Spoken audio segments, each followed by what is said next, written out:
Started in about 8th grade.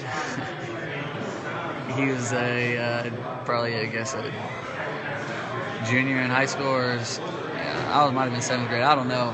But once he started making a lot of plays his junior year in high school, and I was in middle school coming up, and we played at the high school field. So every now and then, people would say something, and those guys would be at our games afterwards every now and then. And so really, probably the first time I heard it was probably in middle school, and then obviously all through high school it was all I heard. So.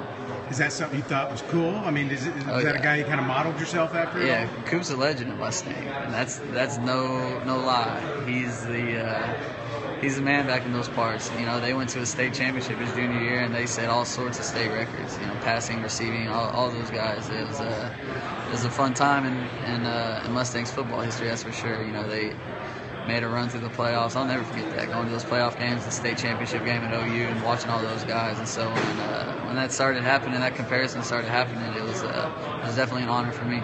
It followed you here too, right? It did follow me here, yeah. And he,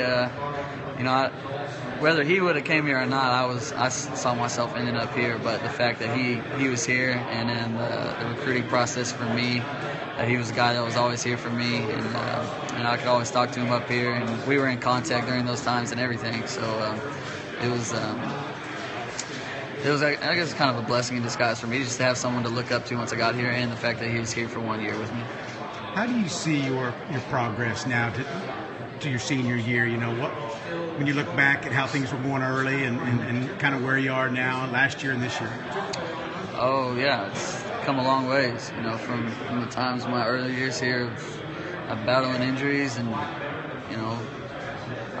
kind of went through it all with all that, and now getting the chance last year, just telling myself last year I'm not going to stop at anything through the spring before that and fall camp. I'm just going to go out there every day, and I'm going to make them put me on the field.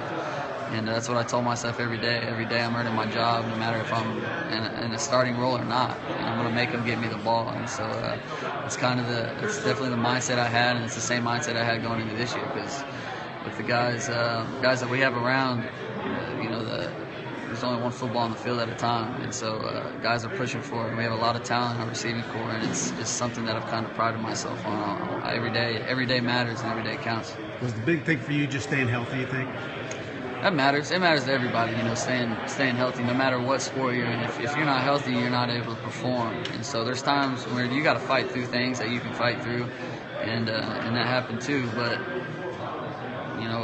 if you're healthy, you're able to perform at the level you can perform at. And so that plays a big part.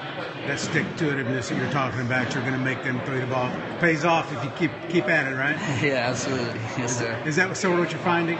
That's what I had a coach tell me that a while back, a year or two ago. And it comes down to it. If you're the guy making plays, you're going to have to come back to you some way or another. So yeah, that's something that I'm trying to stick to.